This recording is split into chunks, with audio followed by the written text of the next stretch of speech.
Halo, kembali lagi bersama saya Anbia di Celoteh Citizen. Dan di hari ini saya akan membacakan berita-berita yang menjadi headline, berita internasional dan juga nasional.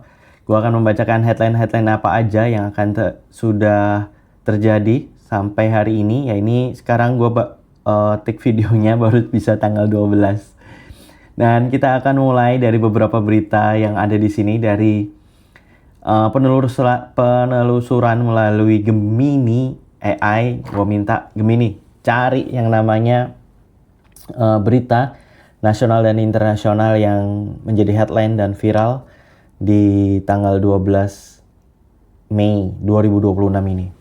Nah, selain itu, selain gue membacakan berita-berita internasional dan nasional, gue juga akan membacakan hasil pertandingan sepak bola untuk 3 liga teratas, yaitu Italia, Spanyol, dan juga Premier League atau Liga Inggris. Dan dimulai dari berita internasional terlebih dahulu. Rupanya Presiden Trump akan mengunjungi China ke Tiongkok. Presiden Trump, AS Donald Trump dijadwalkan tiba di Beijing hari ini untuk melakukan pertemuan tingkat tinggi dengan Presiden Xi Jinping. Agenda utamanya mencakup krisis di Selat Hormuz dan perang Iran yang telah memicu lonjakan harga energi global serta krisis inflasi. Nah, ini mungkin Trump lagi ketar-ketir ya karena perang terus berlanjut dan upaya untuk penghentian ini nggak disepakatin oleh Iran. Tapi menurut gue sebetulnya yang salah dia sendiri sih. Karena dia sendiri yang membuat keonaran-keonaran ini gitu. Dan sekarang dia yang bingung. Dan semoga kalau perangnya berakhir, ya semoga perang berakhir. Tapi kemenangan ada di pihak Iran. Gue mendukung Iran. Supaya Amerika nggak terlalu arogan. Karena dia berupaya untuk menghentikan, dia minta untuk penghentian uranium atau pengayaan nuklir di Iran. Sedangkan dia sendiri bebas menggunakan nuklir. Menurut gue nggak adil. Seharusnya setiap negara kalau untuk kepentingan, kan belum tentu untuk kepentingan perang kan, untuk kepentingan misalnya pembangkit listrik dan sebagainya, dan itu bisa mempermudah atau karena dengan menggunakan nuklir kan harga listrik jadi jauh lebih murah. Dengan seperti itu harusnya setiap negara bisa menggunakan nuklir untuk kemakmuran bangsanya atau negaranya gitu, nggak bisa seenaknya sendiri gitu kan. Yang dia takutkan cuman perang, itu kan overthinkingnya Amerika aja gitu. Dan supaya nggak jadi Amerika nggak jadi terlalu arogan, harus ada lawan yang tangguh untuk dia. Yang kedua adalah wabah hantavirus di kapal pesiar. Kasus hantavirus yang ditemukan di kapal pesiar MV Hondius terus meluas. Otoritas Kesehatan Spanyol melaporkan tambahan kasus dari penumpang yang dievakuasi, memicu operasi pelacakan internasional berskala besar. Nah, ini juga lagi-lagi mulai ada kebanyakan ketakutan dengan adanya hantavirus ini, sehingga apakah bisa terjadi seperti tahun 2020 sehingga kita harus lockdown dan sebagainya. Makanya semoga ini di situ aja, nggak menyebar kemana-mana. Karena kalau udah ada perang dengan posisi seperti ini, ekonominya menjadi susah, terus habis gitu ada ada virus juga. Wah, gue nggak bisa bayangkan gimana chaosnya ekonomi negara di dunia. Global chain-nya tambah hancur. Terus yang berita ketiga adalah kepemimpinan di Inggris. Perdana Menteri Keir Starmer menghadapi desakan mundur setelah kekalahan telak Partai Buruh dalam pemilihan lokal. Sejumlah anggota parlemen dari partainya sendiri dikabarkan mulai menarik dukungan. Wow, ini apa yang terjadi ya dengan Menteri Keir Starmer? Apa yang terjadi gua nggak tahu, kurang tahu. Cuman ini menjadi headline dari berita yang dicari oleh Gemini. Terus habis gitu berita keempat, ada ekspansi perang Rusia Ukraina yaitu Korea Utara mempertegas dukungan militer dan politiknya untuk Rusia, termasuk laporan pengiriman tentara Korut untuk membantu pasukan Rusia di wilayah Kursk. Ya daripada latihan mulu ya di Korea Utara, nggak perang-perang. Kalau misalnya dia terjun perang, ya istilahnya OJT lah, on the job training. Jadi dia punya pengalaman perang yang signifikan, yang beneran. Jadi ketika nanti perang entah Korut lawan negara manapun, dia sudah punya pengalaman. Apalagi misalnya tiba-tiba diserang Amerika, kita nggak pernah tahu, Amerika suka senggol-senggol soalnya.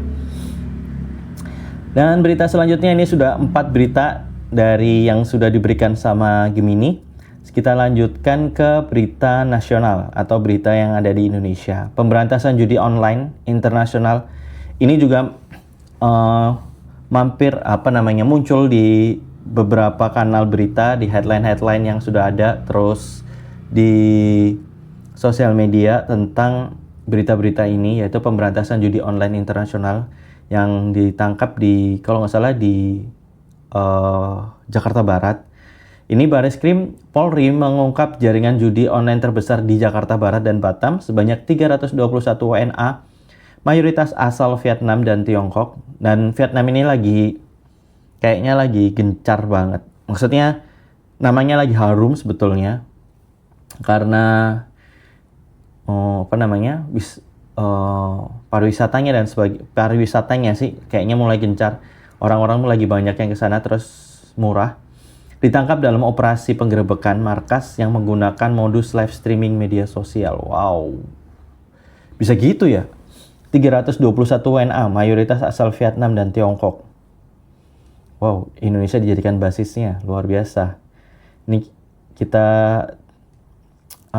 berterima kasih dengan adanya penangkap ini. Semoga ini juga membuat, ya karena kondisi ekonominya seperti ini ya, terus orang pengen duit cepat kadang, sehingga cara satu-satunya kadang nggak bingung, ya udahlah judi itu. Tapi itu salah satu cara paling bodoh kalau mendapatkan uang sampingan dengan menggunakan judi yang ada, tambah amblas. Terus berita selanjutnya adalah status tahanan Nadiem Makarim, yaitu mantan Mendikbud Ristek. Nadiem Makarim resmi menjalani tahanan rumah sejak 12 Mei 2026. Ia dijadwalkan menjalani tindakan operasi medis hari ini, 13 Mei, dengan pengawasan ketat aparat. Ya, ini gue nggak tahu ya dia karena sakit atau gimana, tapi semoga ini hasil sidangnya cepet kelar lah gitu ya. Gue kasihan deh sama Nadiem, karena ini kayaknya kasusnya itu kayak seperti diada-ada, seperti gue bilang sebelumnya, terlalu mengada-ada, dan kayaknya nggak dapet bantuan dari teman-teman yang aktivis internet. Dia nggak dapat support yang biasanya ada, misalnya ada siapa gitu terus di blow up, ini sebetulnya kasusnya kayak gini dan sebagainya gitu. Ini Nadiem Makarim kayaknya nggak dapat support itu dari aktivis-aktivis itu. Gua nggak tahu kenapa, apakah karena mereka dibungkam atau apa, gua nggak pernah tahu. Tapi semoga kelar, dan semoga kalau dari sisi gue, semoga Nadiem Makarim mendapatkan, karena kayaknya banyak bukti bahwa dia nggak bersalah. Semoga dia dinyatakan bersalah. Terus berita ketiga adalah penguatan alutsista TNI AL. Indonesia secara resmi menerima KRI Canopus Capella Vega 936. Hanya anak 90-an yang tahu itu. 936 kapal penyelamat kapal selam pertama milik TNI Angkatan Laut untuk memperkuat sistem pertahanan bawah laut nasional. Ya, kayaknya ini perlu banget armada-armada alutsista kita diperkuat, terutama bagian perairan. Sebetulnya pesawat udara, pesawat terbang ya, pesawat tempur dan juga kapal itu hanya dibutuhkan untuk negara Indonesia karena lautnya Indonesia sangat luas. Terus dan juga udah lingkup udaranya itu juga luas kan. Jadi sebetulnya butuh dua alutsista ini, pesawat tempur dan juga kapal gitu. Baiknya sebetulnya kita punya kapal induk juga, harusnya kapal induk di wilayah barat, tengah sama timur, bagian timur. Itu harusnya punya kapal induk satu-satu gitu. Atau 5.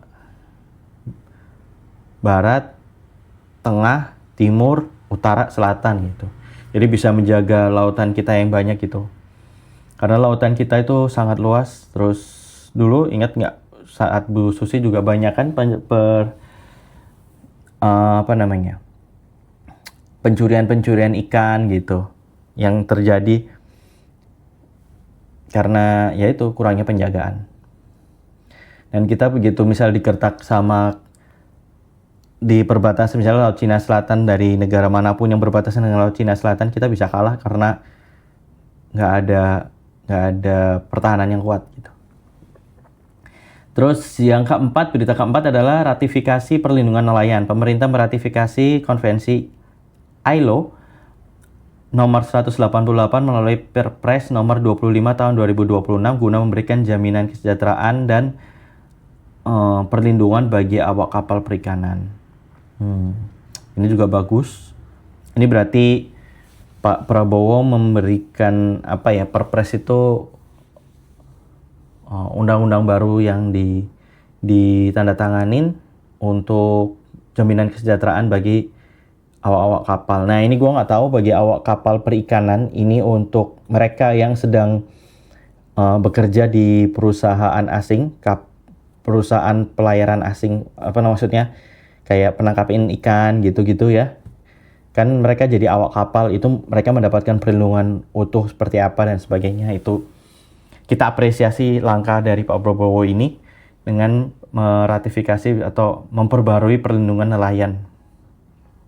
Sehingga kita nelayan-nelayan kita mendapatkan perlindungan yang baik gitu. Itu aja berita internasional dan nasional. Kita masuk ke hasil pertandingan dari Premier League pekan ke-36. Dan kita lihat Arsenal 1-5, Arsenal masih di puncak klasmen dengan poin 79. Manchester City dengan 35 masih lebih satu pertandingan dengan poin 74. Jadi kalau Manchester City menang dia 77, jadi beda 2 poin. Terus Manchester United atau King MU katanya 65 poin, Liverpool 59 poin, dan Aston Villa 59 poin. Wah, ini Liverpool bisa nggak masuk zona Liga Champions nih. Terus di hasil pertandingannya adalah Leeds United Burnley 3-1, terus Brentford West Ham 3-0, Wolves Sunderland 1-1, Newcastle Brighton 3-1, Arsenal Fulham 3-0. Wow. Terus sorry, ini pekan 35, harusnya pekan 36 ya. Sorry. Liverpool Chelsea 1-1, ini pekan 36 ya. Gua salah baca guys, mohon maaf. Liverpool Chelsea 1-1, Fulham Bournemouth 0-1, Sunderland Manchester United 0-0, Brighton Wolves 3-0, Manchester City Brentford 3-0, Nottingham Forest Newcastle 1-1, Crystal Palace dan Everton 2-2, terus Burnley Aston Villa 2-2, Tottenham Leeds 1-1, West Ham Arsenal 0-1. Manchester City melawan Crystal Palace akan dimainkan. Ini pertandingan yang defisit 1 pertandingan itu akan dimainkan pada tanggal 14 untuk Manchester City. Jadi dengan adanya ini tinggal 2 pekan lagi atau 2 match lagi sebelum akhirnya kita akan mengetahui siapa juaranya. Tapi kalau misalnya, wah ini sampai pekan terakhir nih, kalau misalnya si Arsenal kepleset sekali aja, wah bisa kesusul nih, sama kalah sekali aja bisa kesusul sama Manchester City. Dan yang paling kasihan adalah Tottenham, dia berjuang untuk apakah dia turun ke degradasi, ke Championship, atau tetap di Premier League. Ini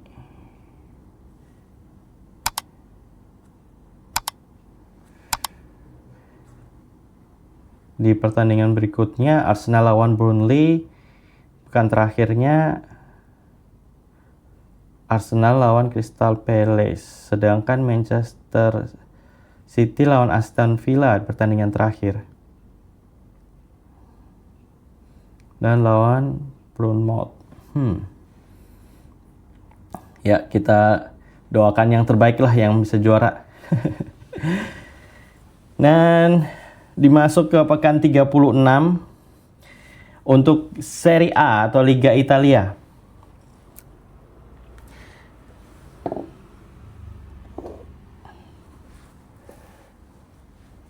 Di Liga Italia, Torino lawan Sassuolo 2-1. Wah, tim JIZ kalah. Terus Cagliari Udinese 0-2. Lazio Inter 0-3. Kayaknya Inter sudah memastikan dia akan juara musim ini. Mana tadi? Pekan ke-36. Ya. Terus Lecce Juventus 0-1. Verona Como 0-1, Verona Genoa 0-0, Parma Roma 2-3, Cremonese Pisa 3-0, Milan Atalanta 2-3, Napoli Bologna 2-3. Wah, ini Milan dan Napoli. Ini 4 besar bisa dua tim besar kalah, 2 menang. Milan dan Napoli ini kalau misalnya sekali lagi kalah, kita bacakan di tabelnya. Di klasmen, Inter Milan dengan 85 poin, Napoli dengan 70 poin, Juventus dengan 68 poin, AC Milan dengan 67 poin, dan Roma 67 poin. Ini jadi ada Milan, Como kayaknya turun ke bawah. Turun dari posisi 4 besar. Dan dari posisi 5 besar harus. Kemarin kan dia masuk ke 5 besar, sekarang dia turun. Ini memungkinkan persaingan siapa yang menjadi nomor 2, posisi kedua itu jadi sengit karena perbandingannya adalah posisi keempat klasmen dan posisi kelima klasmen itu berbeda 3 poin, sedangkan posisi 2 dan 3 antara Napoli dan Juventus hanya 2 poin. Posisinya Milan dan Roma dengan Napoli selisih 3 poin. Jadi ini perebutannya sangat ketat sekali di 5 besar. Seru. Kita masuk ke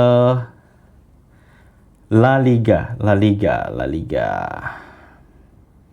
Di La Liga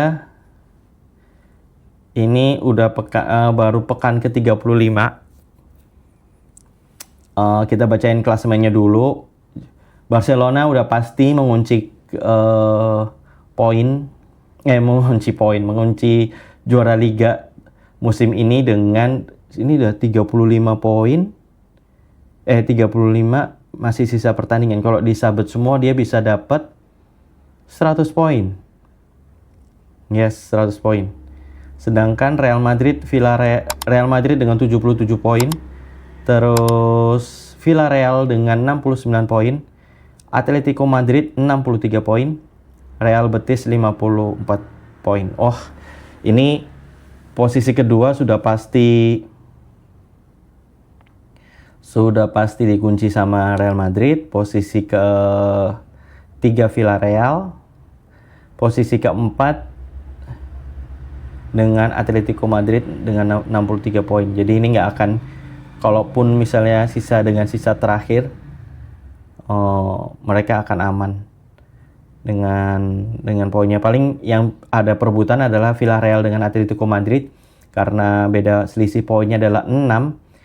Sedangkan poin maksimal di antara keduanya ini bisa meraup, misalnya masih ada 9 poin.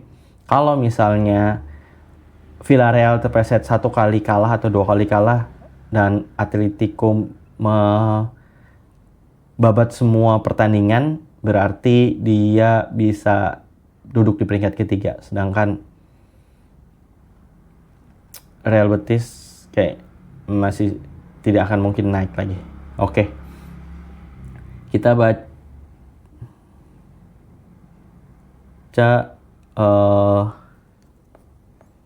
hasil pertandingan di pekan ke-35 untuk Liga Spanyol, yang mana kemarin kalau nggak salah habis ada El Clasico.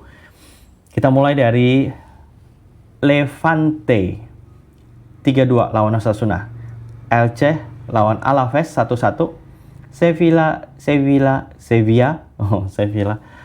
dengan Espanyol 2-1, Atletico Madrid lawan Celta 0-1, Real Sociedad lawan Real Betis berbagi angka yaitu 2-2, Mallorca melawan Villarreal berbagi angka juga 1-1. Terus Athletic Club dengan Valencia berakhir dengan 0-1. Real Oviedo dengan Getafe berbagi skor dengan skor kacamata 0-0. Rayo Vallecano dengan Girona yaitu dengan skor berbagi angka lagi juga 1-1. Banyak yang seri ya di minggu ini. Dan Barcelona melawan Real Madrid dengan skor 2-0 dimenangkan oleh Barcelona sebagai tuan rumah.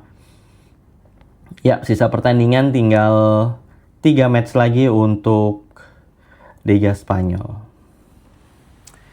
Ya, sudah semua saya bacakan dari berita-berita internasional dan juga nasional serta seluruh pertandingan yang sudah tergelar dari Liga Premier, Liga Inggris, Liga Italia dan juga Liga Spanyol.